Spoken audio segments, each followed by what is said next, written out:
नमस्कार साथियों, मैं राकेश जांगीड़ आपके सामने पेश हूँ। आज का जो टॉपिक है वो है परंपरागत जल संरक्षण की विधियां हैं। तो ये जो टॉपिक है तमाम एग्जाम के अंतर्गत इसका प्रश्न आता रहता है दोस्तों, क्योंकि राजस्थान का जो उत्तर पश्चिमी थार का मरुस्थल है वहां पे मानसून का जो प्रभाव है वहां पे कम है, और वहां पे क्या है कि प्राचीन समय से है बरसात का जो जल आता है उसको कोई न कोई तकनीक बना करके उसको संचय किया जाता है, जिसको झालरा, बावड़ी, टोबा, नाड़ी, खड़ीन, कुई, बेरा, झालरा इत्यादि भी बोला जाता है। तो मैं उन्हीं की चर्चा करूंगा।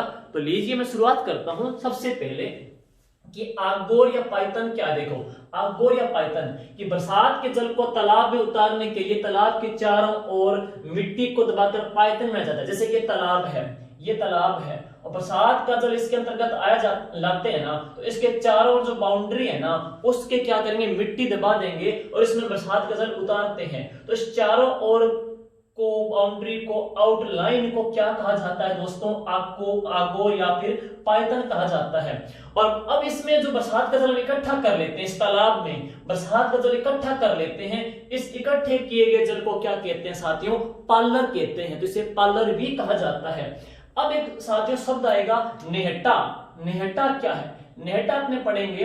देखिए कोई ये तालाब है, ये तालाब है पूरा लबालब भर गया है, तालाब पूरा लबालब भर गया है। अब इसका जो पानी एक्स्ट्रा इसका निकल रहा है, तो इस निकलते वेस्टेज हो रहे पानी को वेस्ट न होने दें तो क्या करेंगे, एक है छोटी नाड़ी सी बनाएंगे और इसमें से जो जल है ना साथ में दूसरी एक नाड़ी या तालाब है उसमें उतार देंगे।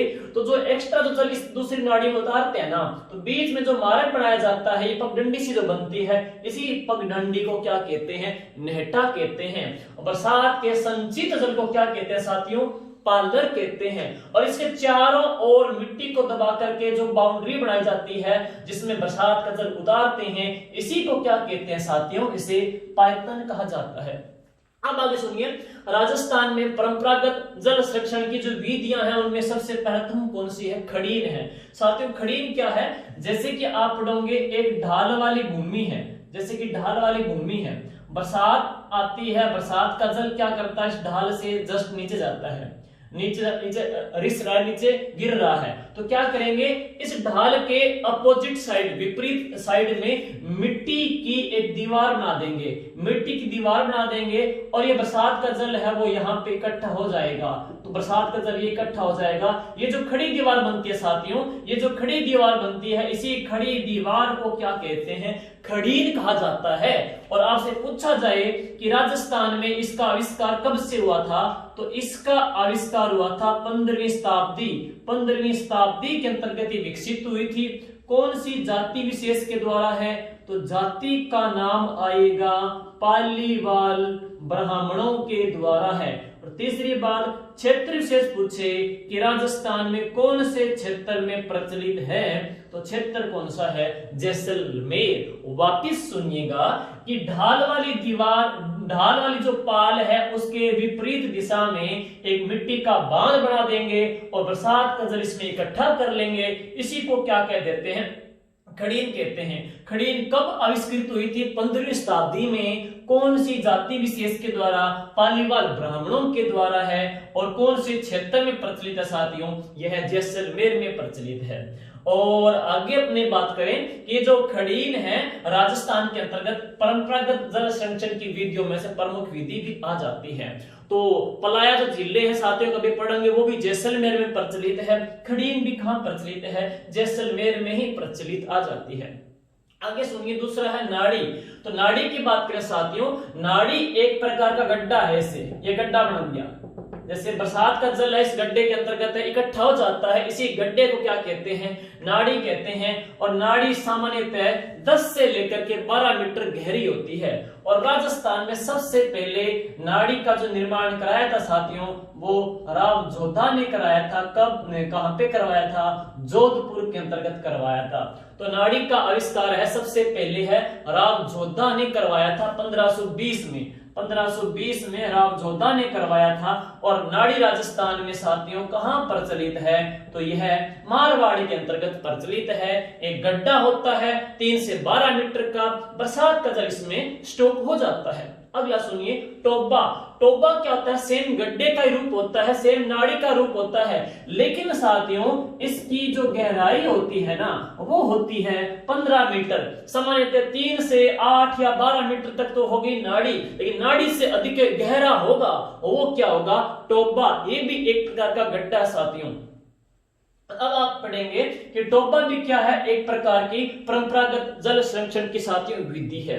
नेक्स्ट मैं बात करूं बावड़ी की। देखिए साथियों, बावड़ी एक कुआं है। बावड़ी क्या है? एक कुआं है, और इस कुएं के अंतर्गत बरसात का जल इकट्ठा हुआ, लेकिन इस कुएं में साथियों उतरने के लिए लगी हुई है सीढ़ियां। तो जो सीढ़ियां लगी हुई है, इस सीढ़ियों वाले कुएं को क्या कहते हैं साथियों? बावड़ी कहते हैं। और संस्कृत में साथियों बावड़ी को वापी भी कहते हैं।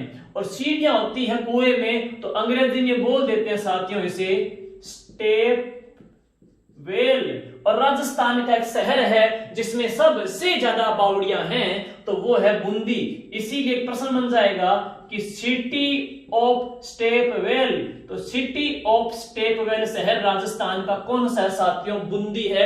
आपके कभी टॉपिक भी जुड़ेगा या जुड़ा हुआ है वो सिंचाई का है कि राजस्थान में सर्वाधिक बावड़ियों से सिंचाई कहां पे होती है? बूंदी के अंतर्गत होती है। झरनों से सिंचाई बांसवाड़ा के अंतर्गत, झीलों से उदयपुर के अंतर्गत, तालाबों से भीलवाड़ा के अंतर्गत है, कुएं नलकूप से जयपुर भरतपुर के अंतर्गत है, और नहरों से सिंचाई पढ़ोगे तो श्री गंगानगर के अंतर्गत होती है। जबकि बावड़ियों से सिंचाई होती है बूंदी के अंतर्गत है। बावड़ियों का जो शहर कहते हैं साथियों बूंदी को कहा जाता है।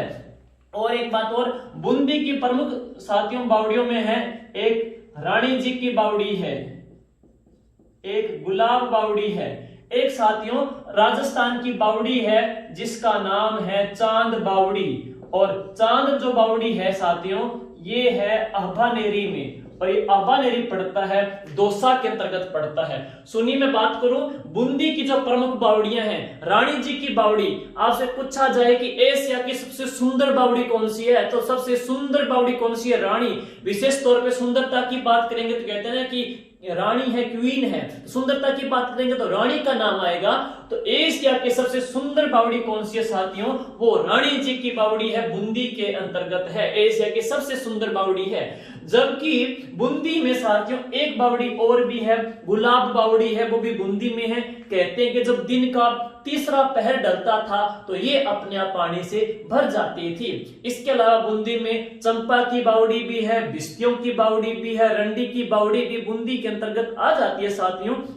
नेक्स्ट मैं बात करूं कि राजस्थान में एक लंबी बावड़ी है, लंबी बावड़ी का नाम है वो है धौलपुर के अंतर्गत। जबकि जो बड़ी बावड़ी है साथियों वो भंडारेज गांव दौसा के अंतर्गत आ जाती है।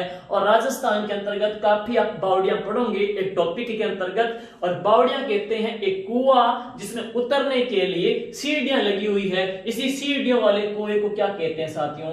बावड़ी बोल देते हैं। अंग्रेजी में कहते हैं स्टेप वेल। और सिटी ऑफ स्टेप वेल कौन सा साथियों? वो बूंदी आ जाता है।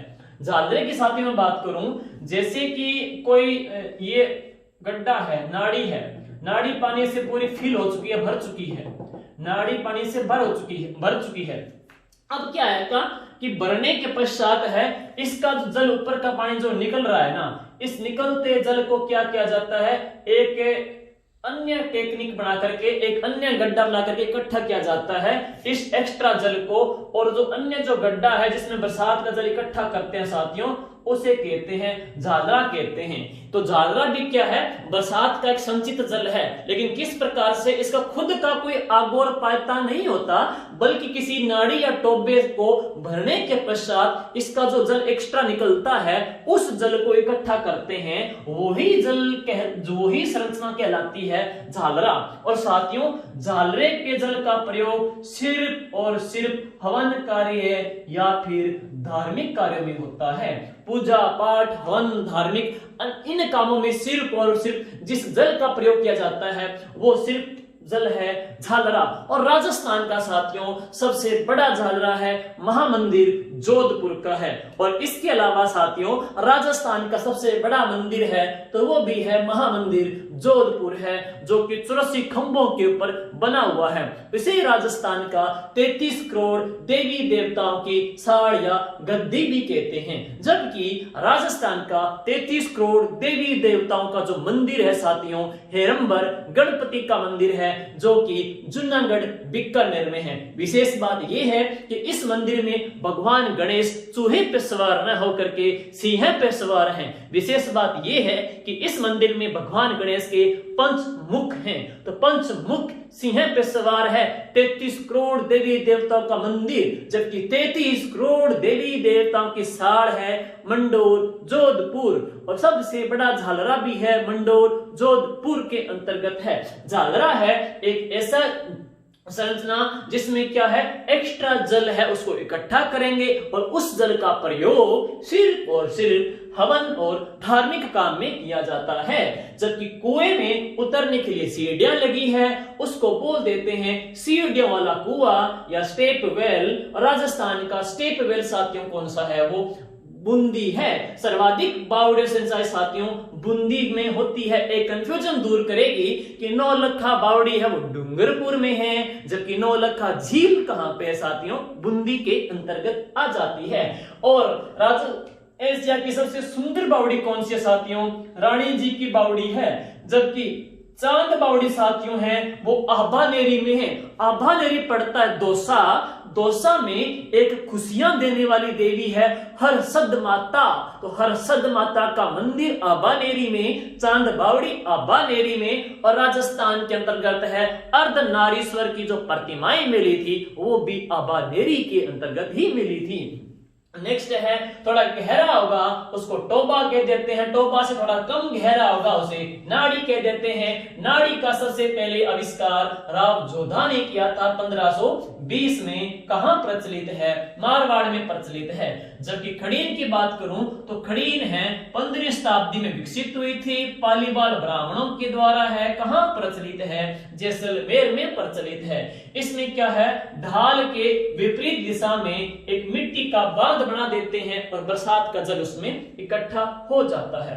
तो इसके पश्चात आप देखोगे जो अन्य संरचनाएं हैं, इसके अलावा आप पढ़ोगे कि जो अन्य और कौन कौन सी संरचना है साथियों।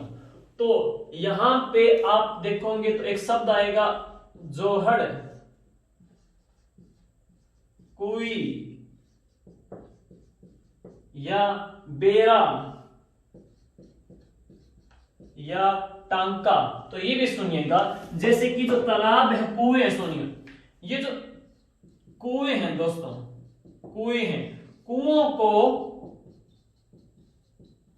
शेखावाटी क्षेत्र में क्या कहते हैं, जोहड़ कहते हैं साथियों। तो कुओं को, कुएं होते हैं, कुओं को शेखावाटी क्षेत्र में क्या कहते हैं, जोहड़ कहा जाता है। जबकि मैं बात करूं कि राजस्थान के अंतर्गत है कोई तालाब है या कोई नाड़ी है वो भर चुका है, तो उसका जो जल है वो निकल रहा है इकट्ठा, एक एक्स्ट्रा जल जो निकल रहा है उसको भी इकट्ठा करते हैं। तो उसके लिए भी क्या करते हैं, कुई बनाते हैं, उसमें भी अन्य जल इकट्ठा हो जाता है। और इसके अलावा साथियों कि राजस्थान का जो ढूंढाड़ क्षेत्र है, ढूंढाड़ क्षेत्र में कुओं को बेरा कहते हैं, शेखावाटी क्षेत्र में कुओं को जोहड़ कहते हैं। कुओं का एक छोटा रूप हो गया, उसको कोई भी बोल देते हैं साथियों। इसमें भी बरसात का जल इकट्ठा किया जाता है। टांके की बात करेंगे साथियों तो ये भी क्या है, एक गड्ढा है जिसमें बरसात का जल इकट्ठा हो गया, लेकिन क्या करेंगे कि बाद में इसका है मुंह है किसी अन्य वस्तु से ढक देते हैं, तो उसको भी क्या बोल देते हैं, टांका बोल देते हैं। तो टांका भी एक प्रकार का गड्ढा होता है जिसको बरसात का जल इसमें इकट्ठा किया जाता है, बाद में किसी अन्य वस्तु से इसको ढक दिया जाता है। तो टांका, बेरा, कुई, जोहड़, झालरा, नाड़ी, टोबा, खड़ीन, ये तमाम राजस्थान की परंपरागत जल संचयन की विधियां हैं जो कि पश्चिमी राजस्थान में काफी प्रचलित है। और हर एक एग्जाम में साथियों इनका प्रश्न आता ही रहता है। उम्मीद करता हूं साथियों ये कंसेप्ट आपके समझ में आ गया होगा। धन्यवाद साथियों। जय हिंद, जय भारत।